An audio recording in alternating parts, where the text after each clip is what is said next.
दोस्तों, नमस्कार। मैं AK महेश्वरी उत्तमांश IAS नौकरी अड्डा में आपका एक बार फिर से स्वागत है। दोस्तों और साथियों, मैं आपको बता दूं, इंटरनेशनल ऑर्गेनाइजेशन का मैं सीरीज़ चला रहा हूं और यह IAEA सीरीज़ है। इससे पहले मैं उत्तमांश IAS नौकरी अड्डा यूट्यूब चैनल पे बहुत सारा अंतर्राष्ट्रीय संगठन से संबंधित ऑर्गेनाइजेशन डाल चुका हूं। तो साथियों, आप पहले उसे देख लीजिए ताकि इसे आपको देखने में सहूलियत मिलेगी। तो साथियों, हम चलते हैं IAE के बारे में। IAE UNO का एक महत्वपूर्ण बॉडी है, एक महत्वपूर्ण अंग है। इसका जो साथियों फुल फॉर्म होता है इंटरनेशनल एटॉमिक एनर्जी एजेंसी, और इसकी जो स्थापना हुआ था 7 जुलाई 1957 को इसकी स्थापना हुआ था। साथियों, मैं आपको बता दूं, अंतर्राष्ट्रीय परमाणु ऊर्जा अभिकरण होता है IAE का हिंदी रूप। IAE को समझने से पहले साथियों मैं इसका हिस्ट्री देखूंगा। हिस्ट्री में इसका क्या वर्णन किया गया है। UNO ने 8 अगस्त से 20 अगस्त 1955 को एक कॉन्फ्रेंस करवाया। उस कॉन्फ्रेंस में बोला गया कि पीसफुल यानी शांति के लिए IAE एक संगठन बननी चाहिए। एक संगठन बने, लेकिन यह जो एटॉमिक एजेंसी एनर्जी एजेंसी है वह शांतिपूर्वक लोग यूज करेंगे। मतलब कि IAEA जो यूज होगा वह मिलिट्री पर्पस के लिए नहीं, वह जो एक मानव के कल्याण के लिए, मतलब पीसफुल यानी शांतिपूर्ण पर्पस से होगा। इसका क्या सेंस हुआ साथियों? जैसे कि हम यदि बिजली यूज करेंगे तो बिजली जो होता है वह नाभिकीय विखंडन से उत्पन्न किया जाता है, या बड़े बड़े जो भी फैक्ट्री होते हैं उस फैक्ट्री में बहुत बिजली की आवश्यकता होती है। तो उस फैक्ट्री में बहुत सारा बिजली नाभिकीय विखंडन करके लाया जाता है।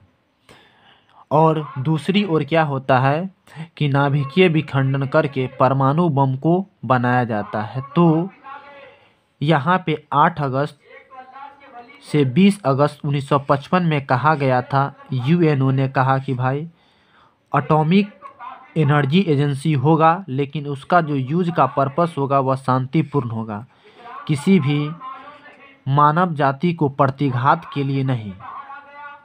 तो इस तरह से 8 अगस्त से 20 अगस्त 1955 में इस कॉन्फ्रेंस से IAEA निकल के आता है। तो IAEA है ना, कैसे किया जाए, मतलब कि IAEA कैसे लाया जाए। तो इसकी जो कॉन्फ्रेंस साथियों हुआ था वह स्विट्जरलैंड जेनेवा में किया गया था कि अब IAEA पूरे संसार में आनी चाहिए और मानव के जीवन को कल्याण और शांतिपूर्ण और आरामदायक बनाना चाहिए। इस तरह से IAEA रंग में आया और इसकी स्थापना जो हुआ था वह 27 जुलाई 1957 को हुआ था। UNO ने 8 से 20 अगस्त 1955 में कॉन्फ्रेंस करके IAEA हेतु एक शांतिपूर्ण वार्तालाप करके एटॉमिक एनर्जी एजेंसी स्थापना करने का प्रस्तावना को मंजूरी दे दिया।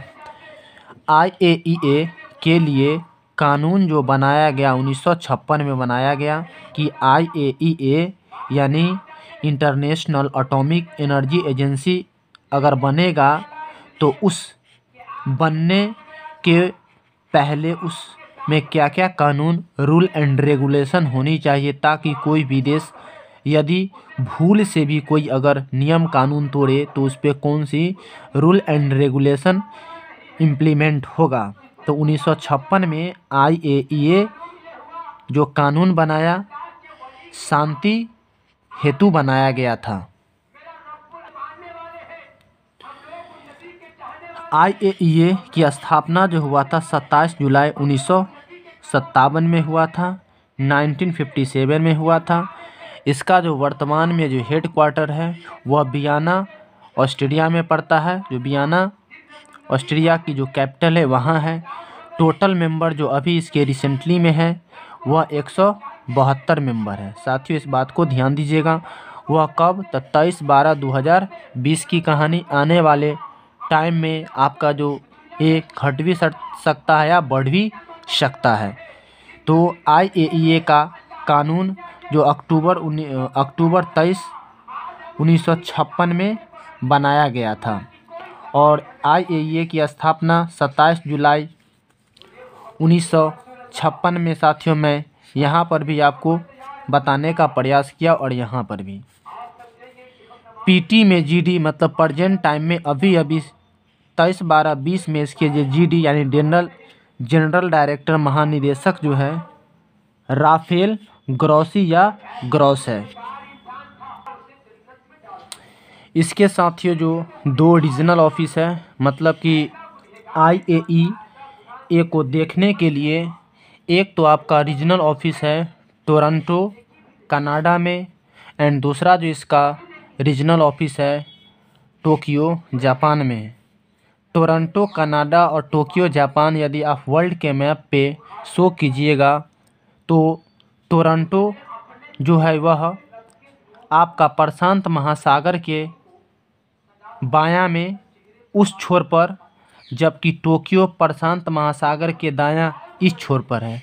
मीन्स पूरी अगर ऑब्जर्वेशन किया जाए तो कनाडा और जापान पूरे देश के जो एक बैंक पे है, किनारा पे है और उसके अंदर में जो भी घटना होती है जो इसके रीजनल ऑफिस जो है वह जो HQ वियना को देता है कि भाई देखो इस तरह से दुनिया कर रहा है।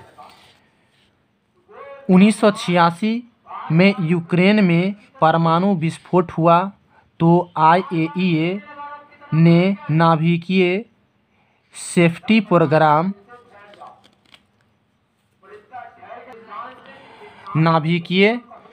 प्रोग्राम को चालू किया। यहाँ जो साथियों बताया जा रहा है कि 1986 में यूक्रेन ने क्या किया कि बिना IAEA के परमिशन से परमाणु विस्फोट कर दिया। मतलब कि परमाणु को सर्च किया कि भाई यह हो रहा है, चल रहा है कि नहीं।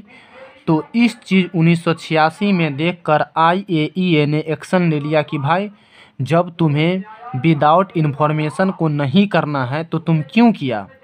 तो उस पर एक्शन लिया गया और उस समय से 1986 से IAEA ने नाभिकीय सेफ्टी प्रोग्राम को स्ट्रॉन्ग कर दिया और भी सेफ्टी कर दिया कि भाई नहीं, इसके प्रति हमें सख्त कार्रवाई करनी होगी वरना फिर थर्ड वर्ल्ड वॉर आ जाएगा। पर्पस तो IAEA का था कि पूरे संसार में जीवन को शांति और प्रोग्रेसिव बनाया जाए, विकासशील बनाया जाए बिना किसी मानव ह्रास को। लेकिन यहाँ पर यूक्रेन ने कुछ बिना इन्फॉर्मेशन को परमाणु विखंडन या विस्फोट कर दिया, जिसके कारण 1986 में क्या किया गया कि यह एक नाभिकीय सेफ्टी प्रोग्राम स्टार्ट कर दिया IAEA ने। और तब जाके क्या हुआ कि अभी तक के देखा जाए तो उतना बड़े पैमाने पर नाभिकीय विखंडन नहीं होता है। हाँ, पाकिस्तान, इंडिया और जो उत्तर कोरिया है जो क्या करता है कि इस पे रिस्ट्रिक्शन नहीं लगाया गया है, इसीलिए दक्षिण उत्तर कोरिया को आप देखिएगा कि किम जोंग यूंग समय समय पर कुछ जो होता है सनकीगिरी करते रहता है। तो साथियों यहाँ पर जो आज मेरा लेक्चर था IAEA का यह एंड होता है। तो साथियों फिर मैं आपसे एक नए वीडियो के साथ मिलता हूँ। तो साथियों तब तक के लिए धन्यवाद, नमस्कार और जय हिंद।